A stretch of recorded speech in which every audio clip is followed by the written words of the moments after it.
The battlefield of life does not wait for your certainty. It rewards the one who moves while others hesitate. Across the centuries, men have searched the skies for signs, begged the world for clarity, pleaded with fate to give them permission to begin. And yet the ones who shape history, the ones whose names are etched into time, did not wait. They decided. Decision is not a moment of inspiration. It is a confrontation with fear. Because to decide is to kill all alternatives. It is to burn the ships, to walk into the unknown with nothing but a trembling heart and unwavering eyes. The greatest lie ever sold is that clarity comes before movement. But clarity is not the starting point. It is the consequence of motion. You find your fire not before you walk into the night, but because you walked into it. In the winter of 1910, a young man named Theodore Roosevelt stood at the edge of his own conviction. His body weakened by illness, his career uncertain, the world calling him a failure. He did not ask the wind for signs. He simply wrote, "Believe you can, and you're halfway there." And then he moved. That movement became a tidal wave. Not because he waited for confidence, but because he forged it in action. That is what separates the powerful from the passive. The belief that movement creates meaning. But most people never act, not truly. They hesitate because they've been trained by comfort, conditioned by a world that tells them to wait for the green light, to gather more evidence, to ask permission to be bold. This is not caution, it is paralysis. A man who waits to feel ready will die waiting, because readiness is not a feeling, it is a decision made despite the feeling. Understand this, your brain is not designed for greatness, it is designed for survival. It whispers, play it safe, keep your head down, stay where it's warm. And yet every extraordinary achievement in history came from someone who disobeyed that voice. Because greatness demands disloyalty to comfort. The very act of deciding is an act of rebellion against our weaker nature. Winners are not superhuman. They are simply willing to go to war with the part of themselves that waits. There's a reason Napoleon Hill wrote, "Indecision is the seedling of fear," because the man who delays his decision begins to decay, slowly, quietly, invisibly, until his entire life becomes a monument to hesitation. Look around and you'll see them, men and women with dreams still in the wrapper, talents buried under fear, ideas choked by overthinking, and they call it wisdom. They call it preparation. But what it really is avoidance dressed in rationality. Real wisdom is this: action sharpens the mind. Purpose emerges not from thinking, but from doing. Belief comes not from waiting, but from willing. The first step is always blind, but it is also always necessary. You will not be able to predict the storm. You will not always know the outcome. But if you move anyway, you become the kind of person the future obeys. So decide. Decide before the signs. Decide before the crowd agrees. Decide before you feel ready. Because once you decide, the universe starts to move. Not before. Somewhere in a quiet town in a dimly lit room, a man stares at the ceiling at 3 a.m. He knows he was meant for more, but he doesn't move. Not because he lacks intelligence, not because he's lazy, but because deep down he's waiting. Waiting for the pain to pass, waiting for the fear to shrink, waiting for someone to tell him it's his turn. He does not yet understand that no one is coming, not to rescue him, not to guide him, not to hand him a map. And so he waits. Another day, another month, another year, until waiting becomes a habit, until hesitation becomes identity. And when asked what happened to his dreams, he will say, "Life got in the way." But life did not get in the way. He did. Because the real enemy of success is not failure. It is postponement. It is the seductive idea that there is still more time, that tomorrow will offer more courage, that someday the fog will lift. But the man who wins knows better. He knows that discipline is built in darkness. He knows that most people pray for direction, but ignore responsibility. They ask for clarity, yet flee commitment. They want the treasure without the trial. But fate is not fooled. Every legend you admire, every icon you study, face the same shadow. Mandela spent 27 years in a cell before he changed the world. Jobs was fired from his own company before he transformed technology.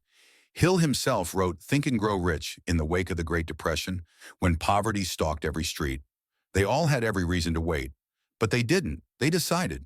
And what they decided was this: that growth begins where certainty ends, that progress is not made in the sunshine but in the storm, and that you cannot become who you were born to be by remaining who you've always been. The future belongs to the disciplined, the obsessed, the ones willing to walk alone before they're applauded. To decide is to sacrifice. It is to kill off comfort, delay, distraction. It is to be misunderstood by others, called reckless, impulsive, unrealistic. But what the world calls impulsive, the wise call instinct. What the crowd calls unrealistic, the visionary calls necessary. Because at some point, you must bet on yourself. Not because you're guaranteed to win, but because not betting is a guaranteed loss. Most people avoid decision not because they're unsure, but because they fear responsibility. They know that once they decide, the results are theirs. There is no one to blame. And that kind of power terrifies the unprepared. But here's the truth they'll never tell you. Indecision is not neutral. It is a silent architect of regret. It corrodes you from within. It makes a coward out of your ambition. And it turns your potential into poison. Every time you wait, you teach your subconscious that fear has veto power. Every time you postpone, you vote against your own vision. But every time you act, even when afraid, you send a different signal. I trust myself. I can handle the wait. I am not waiting for life to give me permission. Because the only permission you ever needed was your own. And when you finally understand that, the fog lifts. Not because it disappeared, but because you no longer need it to. You walk forward anyway. You build as you go. And in that moment, you stop being a victim of fate and become its architect. There is a moment in every person's life when the silence becomes unbearable. Not the silence of the room, but the silence of unfulfilled potential. The whisper in your soul that grows louder with every year you ignore it. And in that silence, the real war begins. Because now you must choose to confront the quiet truth within you or to bury it beneath 1,000 distractions. Most people run, not because they're weak, but because they were never taught how to stand alone. They were taught to follow, to comply, to wait for consensus. But you must understand this. Greatness begins in solitude. The crowd will not believe in you until belief is no longer required. They will not see your vision until it's built. They will call you mad until they call you genius. And so, you must learn to walk without applause, to toil in the dark without validation, to act without guarantees. This is the way of all those who decide. They are not fueled by motivation. They are forged by necessity. They do not seek energy. They generate it. They don't wait to feel powerful. They declare power by how they move. That is what discipline is. Not the suppression of emotion, but the elevation of intention. The understanding that you are not your feelings. You are your decisions. Emotion is fleeting. Identity is forged. And the ones who win are not the ones who feel the most. They are the ones who act the most, especially when the feelings are absent. You don't build discipline by reading about it. You build it by doing what's difficult when every cell in your body screams for ease. You build it when you choose silence over noise, clarity over chaos, and progress over comfort. You build it in the lonely hours when no one is watching and no one is cheering, and you do it anyway. Because discipline is not punishment, it is love in action, the highest form of self-respect. It says, I care too much about my future to betray it for a moment's pleasure. And if you want to lead, truly lead, you must be the first to carry that standard. Not because the world demands it, but because you do. And make no mistake, leadership is not a title. It is a disposition, a posture, a refusal to be ordinary. The man who leads is the one who chooses to carry weight when others lay it down. He chooses clarity over comfort. He chooses progress over popularity. He chooses to stand when it's easier to bow. But to stand, to truly stand, you must first decide. Decide that your life is not a reaction, but a creation. Decide that your past does not define you unless you let it. Decide that your limits are lies sold by weaker voices. Decide that you will not be one more name forgotten by history, not because you are desperate for fame, but because you refuse to waste the miracle of your breath. You were not born to wait. You were born to will, to shape, to carve your path into the face of the unknown. You will never be fully ready. You will never feel completely certain. But if you move with fire, you will create the road beneath your feet. And in the end, it is not the strongest who win. It is the ones who moved while the strong were still thinking. It is the ones who heard nothing, but decided everything.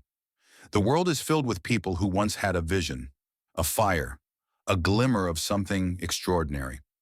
But they traded it, not for failure, but for delay. They told themselves, just not now. But not now becomes never, and the graveyard is littered with potential that waited too long to act. What separates the few who rise is not some cosmic privilege. It is urgency, an unshakable inner clock that whispers, this moment is all you have. Not tomorrow, not next year, not when the economy improves or when your confidence catches up. Now, because while the masses treat time like an unlimited currency, the ones who build legacies know the truth. Every second that passes is one you'll never get back. That is why the winners decide. Not impulsively, but urgently. Not recklessly, but ruthlessly. They understand that hesitation compounds like debt, that every day you delay, the mountain grows. The doubts root deeper. The muscles of belief atrophy. And when you finally try to climb, you're no longer equipped. Look around. How many people do you know who say, I used to dream of, or one day They speak of their vision like it's a relic, like something sacred that they couldn't bear to damage. But what they fail to see is that unexpressed potential rots. It doesn't wait, it withers. And the tragedy is not that they failed, it's that they never even entered the arena. Every meaningful life is built on one brutal realization. You must become unreasonable, not to others, but to your excuses, to the voice that says, you need more time. You need more decision. To the voice that says, you're not ready. Then get ready by beginning. To the voice that says, you might fail. Then fail forward, fail fast, but never fail to begin. Because once you decide, life reorganizes. Doors appear that were invisible. People arrive whom you never expected. Strength surfaces that you didn't know you had. This is not mysticism, it is psychology. The mind obeys decisions. It follows identity. And when you say, this is who I am now, your behavior adapts, your focus sharpens, your path reveals itself. But you must claim it, not wait for it. No one crowns the king who won't step onto the battlefield. You don't earn your place before the decision, you earn it because of the decision. The world will always offer distractions. The path will always offer exits. But the one who decides burns the exits. He stays, he builds, he bleeds, and in doing so, he becomes. Because winning is not a moment, it's a pattern of choosing the hard thing, the right thing, the necessary thing, again and again and again. And every choice is a vote, not just for your results, but for your identity. Each decision whispers to the world, this is who I am. And when enough of those whispers stack up, the world begins to believe it too. So don't ask for signs. Don't wait for the stars to align. You are not here to observe. You are here to shape, to take what is formless and give it structure, to take what is silent and make it sing. The power to begin has always been yours. And once you choose, truly choose, without conditions, without escape plans, you will feel something rare. Not comfort, not pride, but peace. The kind of peace that comes only when you stop running from your power. There is a moment after the decision, after the resistance, after the world has tested your resolve, when silence returns.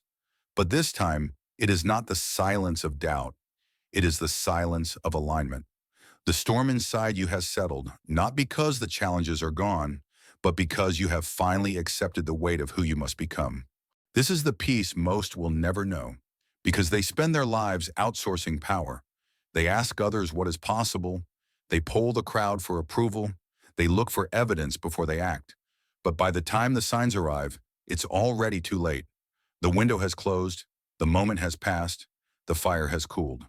But the man who wins lives by a different code. He understands that belief is not the reward, it is the requirement. He moves before he knows. He acts before he feels ready.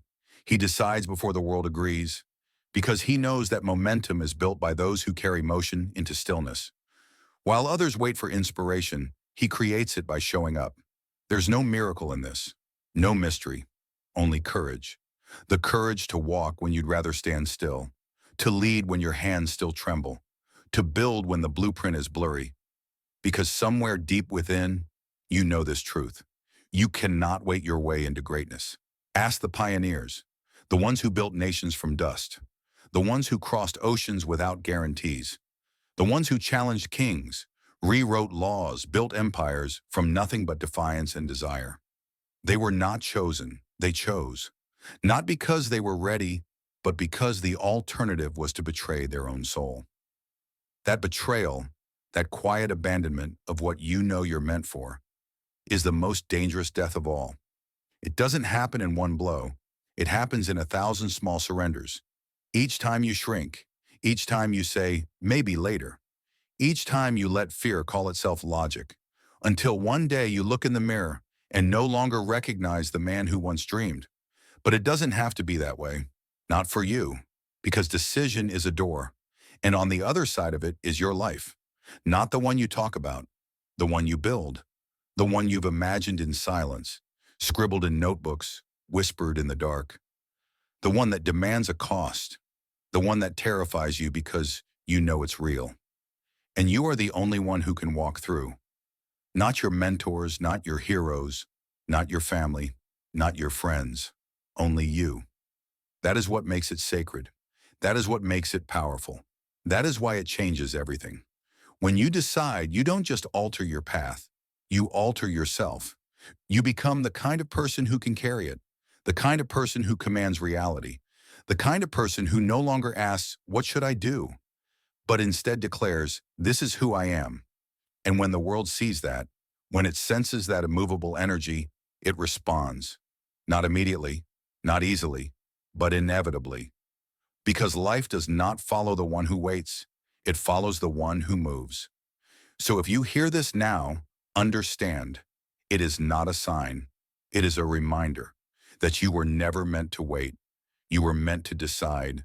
You were meant to begin. You were meant to build the world your silence once dreamed of. And the time, is now.